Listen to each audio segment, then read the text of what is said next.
दोस्तों, लक्षद्वीप आइलैंड इस साल काफी चर्चा में रहे हैं।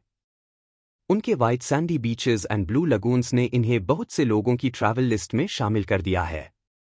लेकिन हम अक्सर इस बात को नजरअंदाज कर देते हैं कि ये आइलैंड वास्तव में कितने अद्भुत हैं। लक्षद्वीप, अंडमान और निकोबार आइलैंड ग्रुप के विपरीत एटॉल्स की चेन में आते हैं। इसका मतलब है कि इनका बेस लगभग पूरी तरह से कैल्शियम कार्बोनेट से बना है, जो प्रवाल यानी कि कोरल्स और अन्य मरीन ऑर्गेनिजम्स द्वारा प्रोड्यूस होता है। यही रीफ इन आइलैंड्स का सर्वाइवल इंश्योर करता है और उन्हें लहरों और तूफानों से प्रोटेक्ट करता है। कोरल रीफ्स समुद्र के रेन फॉरेस्ट्स की तरह होते हैं, जो कई प्रकार के animals, plants and other organisms को घर प्रोवाइड करते हैं। इसीलिए ये ऑर्गेनिजम्स लोकल फिशरीज और आइलैंडर्स के जीवन के लिए इंपॉर्टेंट है।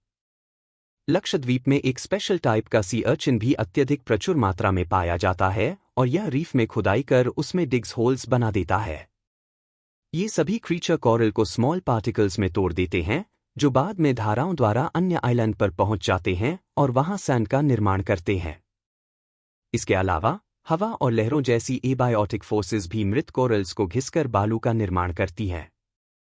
इन इरोजन एंड ग्रोथ प्रोसेसेस के बीच बैलेंस बनाए रखना एक्सट्रीमली इंपॉर्टेंट है। रीफ में ग्रोथ प्रोसेस इरोजन के मुकाबले में तेजी से होनी चाहिए है। ऐसा इसलिए है क्योंकि ग्लोबल वार्मिंग के कारण दुनिया भर में समुद्र का लेवल बढ़ रहा है और रीफ को पनपने के लिए एक विशेष गहराई पर रहने की आवश्यकता है, जो केवल तभी हो सकता है जब रीफ समुद्र के स्तर के साथ साथ बढ़ता है। लेकिन क्लाइमेट चेंज, डेवलपमेंट प्रेशर और अन्य कारणों से कोरल्स मर रहे हैं। यदि ऐसा होता है तो यह द्वीप के लिए कई तरह से डिजास्टर लाएगा।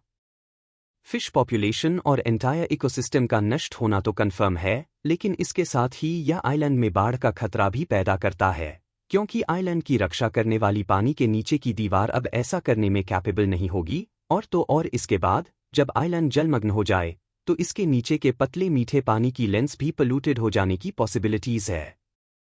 आइलैंड रहने लायक नहीं रहेगा। इसीलिए आइलैंड में इरोजन एंड ग्रोथ रेट को मापने के लिए साइंटिफिक स्टडीज जारी हैं। चूंकि कोरल इन आइलैंड के रियल जेम्स हैं, इसलिए इनकी सुरक्षा के लिए एकजुट होना बेहद इंपॉर्टेंट है। टूरिस्ट्स और इस जगह से मोहित होने वाले अन्य लोगों को इन अद्भुत पारिस्थितिक तंत्र के बारे में अधिक जानने और समझने की कोशिश करनी चाहिए। साथ ही जब वे इन स्थानों पर जाएं तो रिस्पॉन्सिबली एंड सेंसिटिवली के साथ पेश आना चाहिए।